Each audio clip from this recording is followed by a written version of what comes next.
It's amazing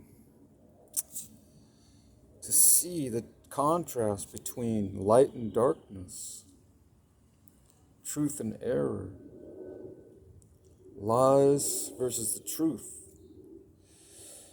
And really, outside of our own consciences that God has created within every human being. And we see it in nature itself, in creation, which also bears testimony to the truth. But the holy words that were written down for us, that were derived from the inspiration of God, from His Holy Spirit, who moved individuals to record the concerns that God had and has for humanity, and what we can do to be in relationship and harmony with His ways. So none of which is supposed to be overlooked or suppressed in unrighteousness or ignored. These things have to be considered as very important and of highest priority to know the concerns that God might have for each individual, for the whole human race.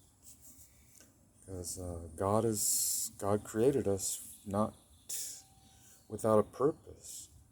He created us with intent, purposefully and wonderfully.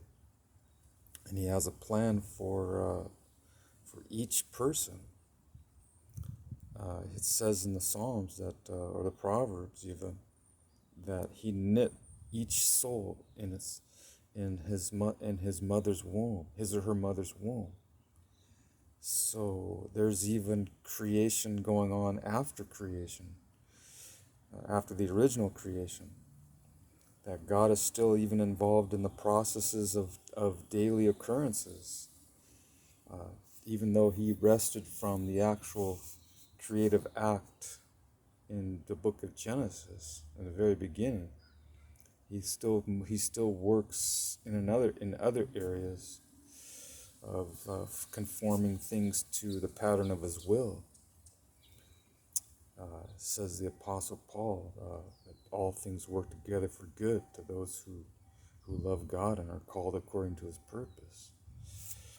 So we should be privy to the things of God, because it will matter in the very end. Because each person has that appointed day when they'll meet Him.